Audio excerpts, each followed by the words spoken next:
ක්‍රීඩාවට ආදරය කරන ඇලුම් කරන ඔයාලා හැමෝටම උද්‍යෝගිමත් දවසක් වෙන එක ප්‍රාර්ථනා කරනවා. ඔයාලා මේක තුළ ඉන්නේ ශ්‍රී ලංකා ක්‍රිකට් අප්ඩේට් කියන අපේ නාලිකා සමගින්. එළඹෙන 7 වෙනිදා සිට ආරම්භ වන පාකිස්තාන T20 තරඟාවලිය සිට ලබන වසරේ ජනවාරි දක්වා අපට තිබෙන තරඟාවලිය ගැන තමයි මේ වීඩියෝ එකෙන් කතා කරන්නේ. ඉතින් එහෙනම් රැඳෙන්න අපිත් එක්ක කියලා ආරාධනා කරනවා වීඩියෝ එක අවසානයේ. ඒ අනුව ශ්‍රී ලංකා කණ්ඩායමට තිබු නිහඬියාවට විරාමයක් තබමින් පාකිස්තාන සමග T20 තරඟාවලිය ක්‍රීඩා කිරීමට ශ්‍රී ලංකා කණ්ඩායම සූදානම්ව ඉන්නවා. ඒ ජනවාරි 7 සිට 11 කියන කාලය පුරාවට තරඟාවලිය රංගිරි දඹුල්ල ක්‍රීඩාංගණයේ තමයි පැවැත්වෙන්නේ. එම තරඟවල අනතුරුව එංගලන්ත කණ්ඩායම ශ්‍රී ලංකාවට පැමිණෙනවා. ඒ එක්දින තරඟ 3ක් සහ T20 තරඟ 3කට ක්‍රීඩා කිරීමට. තරඟාවලිය ජනවාරි 22 සිට පෙබරවාරි 3 කියන කාලය පුරාවට පැවැත්වීම නියමිතයි. ඉන් අනතුරුව පෙබරවාරි සහ මාර්තු කියන කාලය පුරාවට, ඒ කියන්නේ පෙබරවාරි 7 සිට මාර්තු 8 කියන කාලය පුරාවට ශ්‍රී ලංකාවේ සහ ඉන්දියාවේ සමසත්කාරණයක් පැවැත්වෙනවා 10 වන T20 ලෝක කුසලම් තරඟාවලිය. එම තරඟාවල අදාළව මූලිකවට වෙනුවෙන් පමණක් අපට තරඟ 4ක් තිබෙනවා. එම තරඟ 4 ජයගෙන සුපිරි 8 දෙනාගේ තරඟ වටේට පිවිසුනොත් අපට තව තරඟ 3ක් තිබෙනවා ක්‍රීඩා ගන්න. එම තරඟ ජයගෙන අවසන් පූර්ව වටේට වගේම අවසන් මා තරඟට ක්‍රීඩා කරන අවස්ථාව උදා කරගත්තොත් අපට මෙම තරඟාවලියේ තිබෙන සීලම තරඟ සංඛ්‍යාව තරඟ 9ක් දක්වා ඉහළ යනවා. ඉතින් එම තරඟවලින් අනතුරුව ශ්‍රී ලංකා කණ්ඩායම ඇෆ්ගනිස්තානයේ බල සංචාරය කිරීම නියමිතයි මාර්තු අගභාගයේදී ඒ T20 තරඟ 3ක් සහ එක්දින තරඟ 3ක් ක්‍රීඩා කිරීමට.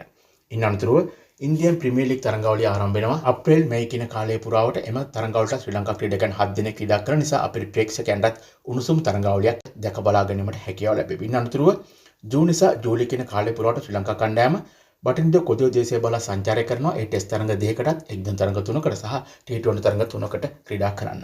ඉන් අනතුරුව ලංකාවේදී පැවැත්වෙනවා ලංකා ප්‍රීමියර් ලීග් තරඟාවලිය. මෙම තරඟාවලිය කිහිප වතාවක්ම දිනවක්වාන නොමැතිව කල් දැමුවත් මෙවර ස්ථිර වශයෙන් පැවැත්වෙන බවට තමයි දැනට තොරතුරු වාර්තා වෙන්නේ.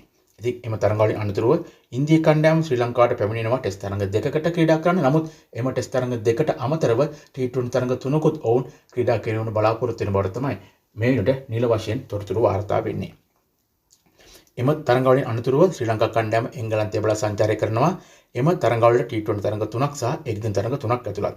තරඟාවලිය සැප්තැම්බර් මාසයේ තමයි පැවැත්වීම නියමිත තිබෙන්නේ.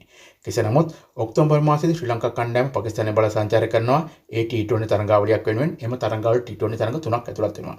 ඉන් අනතුරුව ශ්‍රී ලංකාව පාකිස්තාන සහ එංගලන්තය සමගාමීව 3 කොට එක්දින තරඟාවලියක් පැවැත්වෙනවා.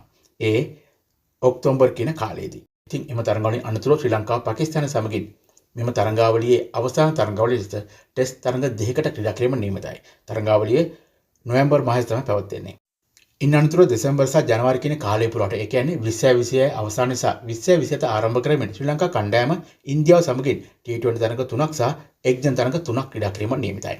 ඉතින් මේ සමගින් තමයි අපට මේ වසරේදී තරඟාවලි 13ක් T20 තරඟ 30ට වැඩියෙන් වගේම එක්දින තරඟ 20කට ආසන්න තරඟ සංඛ්‍යාවක් වගේම ටෙස්ට් තරඟ 6කට ක්‍රීඩා කිරීමට අවස්ථාව ලැබී ඇති ආකාරය පිළිබඳව සවිස්තරාත්මක තොරතුරක් ගෙනීමට හැකියාවක් තිබෙන. ඉතින් එහෙනම් උණුසුම් වන ක්‍රිකට් ලෝකයේ අලුත්ම ක්‍රිකට් අප්ඩේට් දැනගන්න රැඳෙන ශ්‍රී ලංකා ක්‍රිකට් අප්ඩේට් කියන අපේ නාලිකා සමගින් ඔයාලා හැමෝටම සුබ දවසක්. ජය වේවා.